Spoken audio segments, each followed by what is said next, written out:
ملا وجہی اور سبرس کی امتیازی خصوصیات، تعارف اور تمہید۔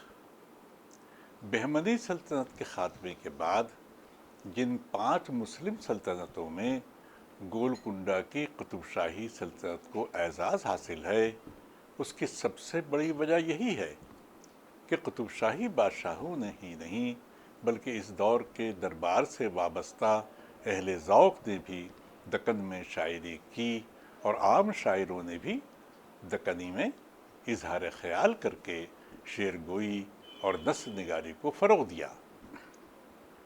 قطب شاہی دور کے 2 بڑے اہم شاعروں کی حیثیت سے ملا وجہی اور غواصی کا نام پیش ہے۔ غواصی کے مقابلے میں وجہی کو افضلیت اس لیے ہے کہ ملا وجہی کو 4 بادشاہوں کا دور دیکھنے کا موقع ملا، اور اسے سلطان محمد قلی قطب شاہ کے دوست اور عبداللہ قطب شاہ کے دربار سے ملک الشعراء کا خطاب حاصل کرنے کا موقع بھی ملا۔ اردو نثری تاریخ میں ملا وجہی کی لکھی ہوئی نثری تمثیلی بیانیہ سبرس کو اردو کی اولین داستان کا درجہ حاصل ہے۔ وجہی نے حسن و عشق کی داستان ہی بیان نہیں کی بلکہ پند و نصائح اور انشا پردازانہ اسلوب بھی اختیار کیا۔ ملا وجہی نے فارسی کے شاعر یحییٰ ابن سیبک فتاحی کی لکھی ہوئی کتاب دستور العشاق کے ترجمے کے دوران اپنی انفرادیت اور جدت پسندی سے بھی کام لیا۔ ملا وجہی نے قصہ حسن و دل کو تمثیلی تکنیک میں بیان کیا ہے۔ اس تکنیک کے تحت مجرد کرداروں کو مجسم بنا کر پیش کیا جاتا ہے، حتیٰ کہ انسانی کیفیات اور اعضاء بھی تجسیمی طور پر مشخص کیے جاتے ہیں، جیسے دل، نظر، ادا، عارض اور رخسار وغیرہ۔ سبرس میں اس کا طرز تحریر مسجع اور مقفع ہے۔ جس طرح ایک تبازات کتاب میں فکر و فن کی گہرائی اور گہرائی کے علاوہ دانشورانہ فکر بھی تہ بتہ کار فرما ہوتی ہے، اسی طرح ملا وجہی نے سبرس کے ذریعے 2 اہم کرداروں یعنی زنانہ کردار حسن اور مردانہ کردار دل کے قصے کو بیان کیا ہے۔ وہیں موقع بہ موقع اخلاقی اور مذہبی درس بھی دیے ہیں۔ اس لیے ملا وجہی کی کتاب سبرس ایک داستان کے ساتھ ساتھ انسان کی ذہنی جلاکاری اور اس کے اخلاق کو سدھارنے کا کارنامہ بھی انجام دیتی ہے۔ اس نے شاعری میں تبازات قصہ منظوم کر کے مشہور مثنوی قطب مشتری لکھی، جس میں حقیقی قصہ بیان کرتے ہوئے بادشاہ وقت سلطان محمد قلی قطب شاہ اور اس کی محبوبہ مشتری کے عشق کو موضوع بنایا گیا ہے۔ غرض ملا وجہی جس طرح سبرس میں انفرادی مقام رکھتا ہے، اسی طرح شاعری میں بھی اس کا مقام بلند ہے۔ وجہی غزل کے شاعر کی حیثیت سے بھی شہرت رکھتا ہے، اور اس نے حمد و نعت و منقبت ہی نہیں بلکہ مرثیے، غزلیں اور رباعیات بھی لکھیں، اور ہر صنف میں اپنی انفرادیت کا نقش قائم کیا۔ اس کی مثنوی قطب مشتری 1609 عیسوی اور سبرس 1635 میں تصنیف ہوئی، کہ مثنوی کی تصنیف پہلے ہوئی اور بعد میں سبرس لکھی گئی۔ قلی قطب شاہ کے دور میں قطب مشتری کی تدوین اور ملا وجہی کا فارسی دیوان مرتب ہوا، اور عبداللہ قطب شاہ کے دور میں سبرس کی تکمیل عمل میں آئی۔ سبق کا مقصد: اس اکائی کی سماعت کے بعد طلباء سے توقع کی جاتی ہے کہ وہ قطب شاہی دور کے اولین نثر نگار اور نامور شعراء ملا وجہی کی نثری خدمات کا جائزہ لے سکیں گے، ملا وجہی کی سوانحی خصوصیات سے آگاہی حاصل کر سکیں گے، سبرس کے قصے، کردار اور زبان کے امتیازات کو بیان کر سکیں گے۔ اور ملا وجہی کی شعری خصوصیات بیان کر سکیں گے۔ ملا وجہی کے سوانحی حالات: اسد اللہ نام اور وجہی تخلص۔ اس نے 4 بادشاہوں کے ادوار دیکھے۔ ملا وجہی سنی عقیدے کا پابند تھا اور خلفائے راشدہ کا پکا معتقد تھا۔ اس کے فارسی دیوان کے ایک مصرعے سے اختر حسن نے یہ نتیجہ اخذ کیا ہے کہ اس کی پیدائش خراسان میں ہوئی ہوگی، لیکن اکثر دکنی کے محققین نے وجہی کو دکن میں پیدا ہونے کا ثبوت فراہم کیا ہے۔ اس کی تاریخ پیدائش کی تفصیلات دستیاب نہیں ہیں۔ اس کے دیوان کی اندرونی شہادتوں سے یہ ثبوت ملتا ہے کہ اس دور میں وجہی کا کوئی ثانی نہیں تھا جو اس کی برابری کر سکے، اس لیے اس کی طبیعت میں انانیت شامل ہو گئی تھی۔ اس کے فارسی دیوان سے یہ بھی پتہ چلتا ہے کہ وجہی زمانے کے ہاتھوں ستایا گیا تھا اور زمانے کے سرد و گرم اور اونچ نیچ سے گزرتے ہوئے جب اس نے بادشاہ وقت سے اپنی حالت بیان کی تو دربار کے باب بھی اس پر بند کر دیے گئے، پھر بھی وجہی مایوس نہیں ہوا۔ اسے تمام مصیبتوں اور آفتوں کو برداشت کرتے ہوئے زندگی گزاری۔ وجہی کو اس کی تنخواہ بھی وقت پر نہیں ملتی تھی، جس کی وجہ سے سواری لانے والے کو وقت پر سواری کا پیسہ ادا کرنا بھی اس کے لیے مشکل تھا۔ یہ ثبوت بھی ملتا ہے کہ ابراہیم قطب شاہ کے دور یعنی 1550 سے 1580 کے زمانے میں ملا وجہی کی شاعری کا ابتدائی دور تھا۔ محمد قلی قطب شاہ کے دور میں اس کی شاعری اور نثر نگاری کو عروج حاصل ہوا۔ پھر محمد قطب شاہ کے دور 1611 سے 1665 کے دور میں اس پر حزنیہ کیفیت طاری رہی، اور پھر جب عبداللہ قطب شاہ حکمراں ہوا تو اس کے دور میں 1625 اور 1672 کے دوران ملا وجہی کو فارغ البالی حاصل ہوئی، اور اسی دور میں اس کی مشہور کتاب سبرس وجود میں آئی، جو اس نے سلطان عبداللہ قطب شاہ کی فرمائش پر لکھی تھی۔ خود ملا وجہی یہ کہتا ہے کہ اس نے سبرس کی زبان میں نثر اور نظم گھلا ملا کر لکھی ہے۔ اس کے علاوہ وجہی نے قصیدے، غزلیں، رباعیات ہی نہیں، حمد و نعت، مناجات اور منقبت بھی لکھی۔ وجہی کے مرثیے بھی اہمیت کے حامل ہیں۔ ملا وجہی کی درباروں سے وابستگی: ملا وجہی کو عادل شاہی سلطنت کے 4 بادشاہوں کا دور دیکھنے کو موقع ملا۔ سلطان ابراہیم قطب شاہ کا دور ملا وجہی کے بچپن اور لڑکپن کا دور تھا۔ اس وقت وہ بادشاہ وقت یعنی ابراہیم قطب شاہ کے زمانے میں دربار سے وابستہ ہونے کا کوئی ثبوت نہیں ملتا۔ ابراہیم قطب شاہ نے 1550 سے 1580 تک اقتدار سنبھالا۔ اسی دور میں ملا وجہی کی شاعری کا آغاز ہوتا ہے۔ چونکہ وجہی کی تاریخ پیدائش کا کوئی ثبوت نہیں ملتا، اس لیے یہ نتیجہ اخذ کرنا سخت دشوار ہے کہ ملا وجہی کی عمر ابراہیم قطب شاہ کے دور میں کیا رہی ہوگی۔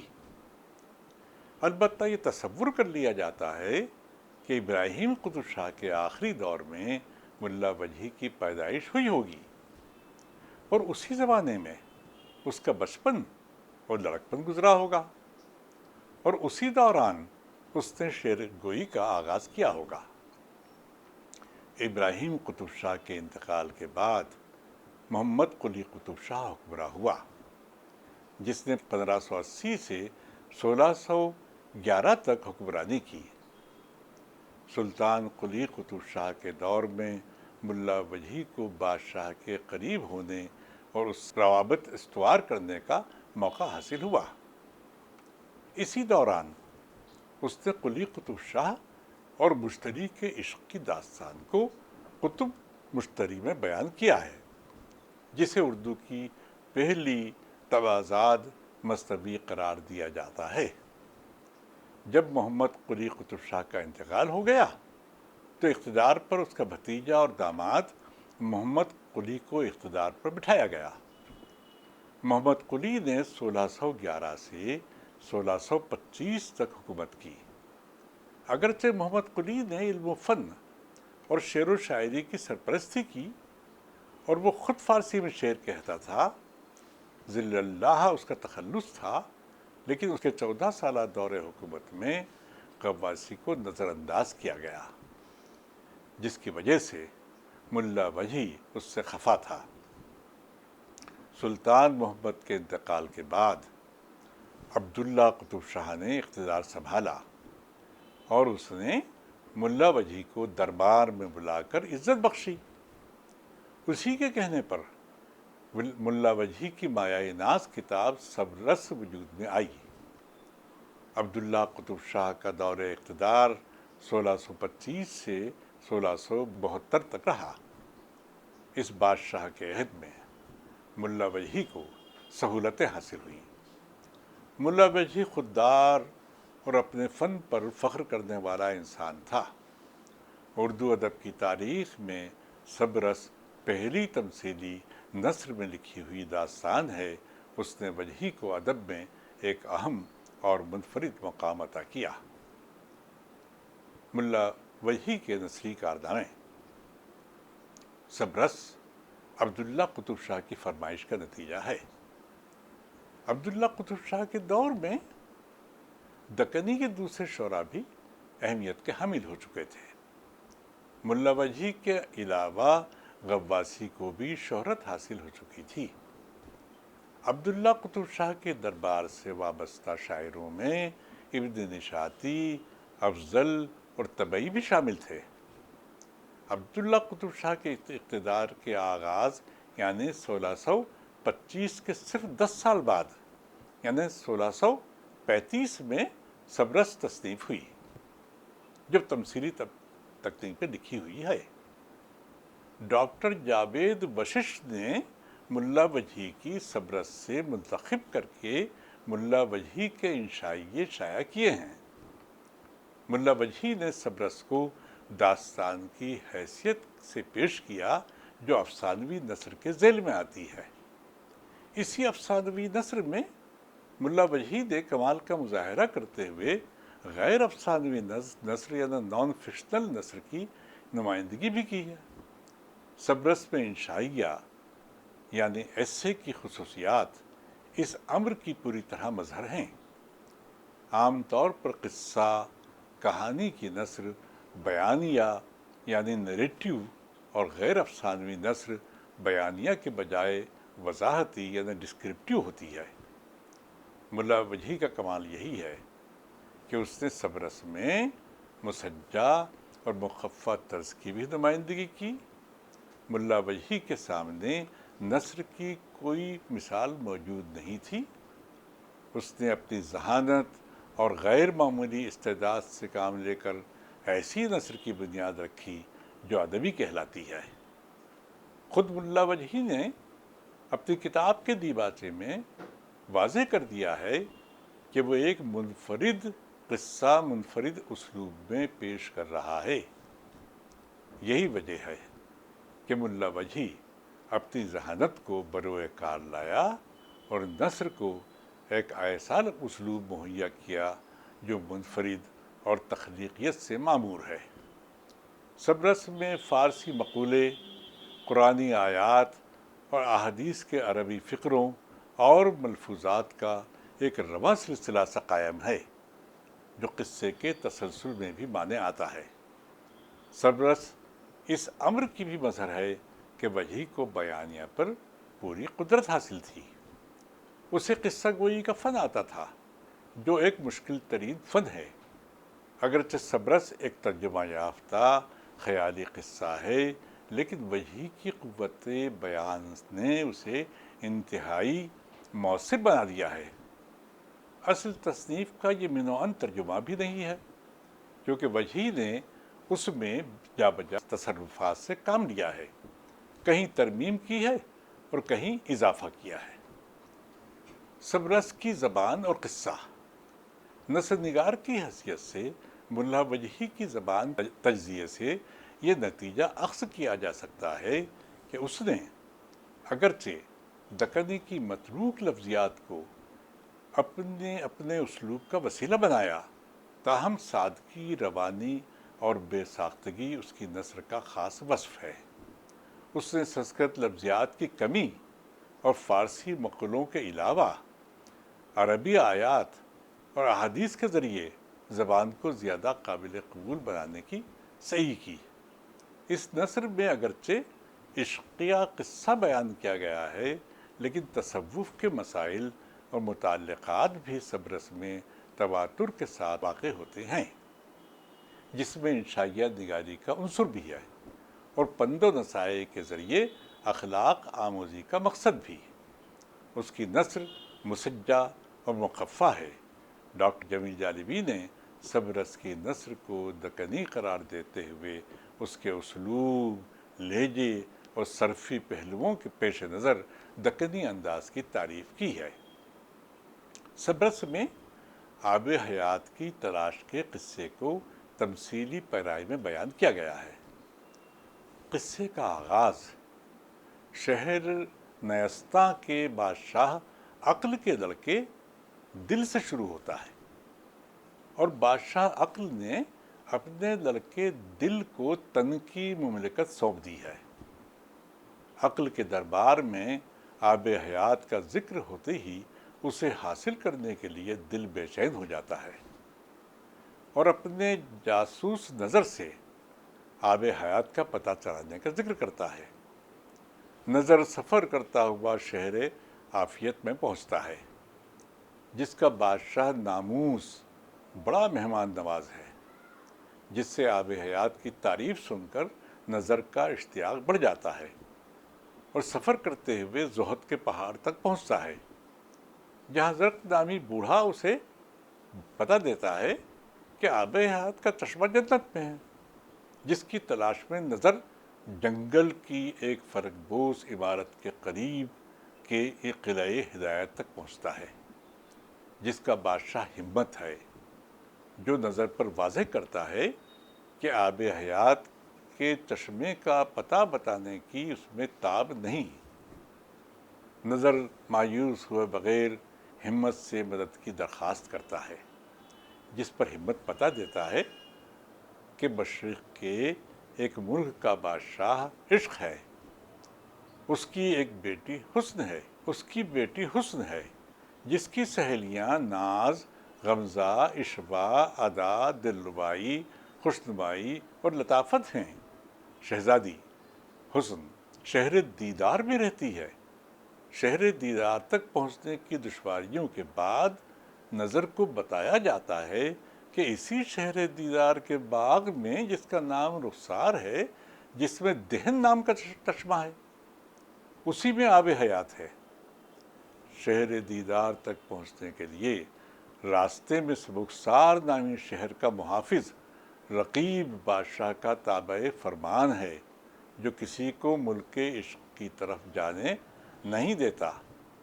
نظر کو سبکسار کی سرحد میں گرفتار کر لیا جاتا ہے اور رقیب کے روبرو پیش کرنے پر وہ مٹی سے سونا بنانے کے گر بتانے کا وعدہ کرتا ہے اور کہتا ہے کہ سونا بنانے والی مٹی دیدار نامی شہر کے رخسار نامی باغ میں ملتی ہے۔ رقیب اسے شہر دیدار میں پہنچاتا ہے، جہاں اس کی ملاقات قامت سے ہوتی ہے، جو ہمت کا خط پانے کے بعد نظر کو چھپا دیتا ہے۔ رقیب ہر جگہ نظر کو تلاش کر کے ناکام ہو جاتا ہے اور رقیب سے چھٹکارا پا کر نظر اور قامت شہر کی سیر کو نکلتے ہیں۔ شہر کے حسن میں مصروف ہوتے ہیں کہ شہزادی حسن اپنی سہیلیوں کے ساتھ وہاں نظر آتی ہے۔ حسن کی سہیلی لٹ دریافت کرتی ہے کہ نظر وہاں کیوں آیا ہے، اور نظر کی گفتگو سن کر اس کی مدد کا یقین دلاتی ہے۔ نظر کو ختم کرنے کے لیے حسن کا خادم غمزہ آگے بڑھتا ہے تو اس کی نظر کے بازو بند پر لگے ہوئے لال پر اس کی نظر پڑتی ہے، جسے اس کی ماں نے اس کے بھائی کے بازو پر باندھا تھا۔ اپنے بھائی کو پہچان کر غمزہ شہزادی حسن سے ملاتا ہے، جو اسے انمول ہیرا دیتی ہے جس میں کندہ تصویر دل بادشاہ کی ہے۔ یہ سنتے ہی حسن اس کے عشق میں گرفتار ہو جاتی ہے اور دل سے ملانے کی خواہش کرتی ہے۔ نظر آب حیات کا پتہ پوچھتا ہے تو دل کے ملنے پر وہ آب حیات پہنچانے کا وعدہ کرتی ہے اور اپنے غلام خیال کو اسے حوالے کرتی ہے۔ خیال و نظر شہر تن میں پہنچ کر دل کو حالات بتاتے ہیں اور حسن پر دل عاشق ہو جاتا ہے۔ جب شہر تن سے روانگی کا ارادہ ہوتا ہے تو عقل کا وزیر وہم بادشاہ کو اپنے بیٹے کو روکنے کی صلاح دیتا ہے۔ چنانچہ دل اور نظر قید کر دیے جاتے ہیں۔ نظر شہزادی حسن کی انگوٹھی کی مدد سے فرار ہو جاتا ہے۔ بادشاہ کو نظر کی فرار کی اطلاع ملتی ہے تو وہ عقل کے دست راست جہد اور اپنے بیٹے توبہ کو نظر و غمزہ کی گرفتاری پر مقرر کرتا ہے۔ انگوٹھی کی مدد سے نظر و غمزہ سفر کرتے رہتے ہیں اور ایک مقام پر انہیں نیند لگ جاتی ہے۔ چنانچہ جہد اور توبہ سے جنگ ہوتی ہے۔ دونوں توبہ کی فوج کو شکست دیتے ہیں۔ غمزہ کے دعائے سیفی پھونکنے پر سارا لشکر ہرنوں کا بن جاتا ہے۔ توبہ شکست کھا کر عقل کے پاس پہنچتا ہے اور اس کے کہنے پر عقل اور دل اپنی فوجوں سے ہرنوں کا پیچھا کرتے ہوئے شہر دیدار کے قریب پہنچ جاتے ہیں۔ حسن اپنے باپ عشق کو اطلاع دیتی ہے۔ عشق کو اپنے ملک پر عقل کی حملہ آوری گراں گزرتی ہے اور سپہ سالار مہر کو لے کر جفا اور مشقت کے ساتھ عقل پر حملہ کر دیتا ہے۔ جنگ کے 4 دن گزر جاتے ہیں۔ حسن پریشان ہو کر اپنے خادم خال سے مشورہ کرتی ہے۔ جنگ کی فتح کے لیے تیر انداز کا ہلاک ہونا ضروری ہے، جس کے تیر سے دل زخمی ہوتا ہے۔ کردار عقل پریشان ہوتا ہے تو حسن اپنی دایا ناز کو دل سے شادی کرنے کا اندیہ ظاہر کرتی ہے۔ مہر اپنے بادشاہ عشق کے پاس پہنچ کر عقل کے فرار ہونے کی اطلاع دیتا ہے۔ دل کے گلے میں توق ڈالا جاتا ہے اور دل کو چاہے ذقن میں رکھا جاتا ہے جہاں آب حیات کا چشمہ ہے۔ غرض حسن اور دل کی ملاقات کا سامان ہوتا ہے، لیکن رقیب اپنے جادو سے دل پر عاشق ہو جاتی ہے۔ غیر سحر کی بدولت دل کو اڑا لاتا ہے۔ عقل کی فوج شکست کھا چکی تھی۔ وہ سپہ سالار صبر کو لے کر عشق کے ملک پر حملہ کرنا چاہتا ہے، لیکن صلح کی بات طے ہوتی ہے۔ ہمت یہ بتاتا ہے کہ وہم نے عقل کو گمراہ کر دیا تھا۔ چنانچہ عقل اور عشق میں دوستی ہو جاتی ہے۔ حسن و دل کی شادی اور آب حیات کے چشمے پر خضر کی دعا پر قصہ ختم ہوتا ہے۔ اس طرح سبرس کا قصہ تہ بتہ نمایاں ہوتا ہے۔ سبرس کا پلاٹ کئی ضمنی قصوں پر مبنی ہے، جو داستان کی خصوصیت کہلاتی ہے۔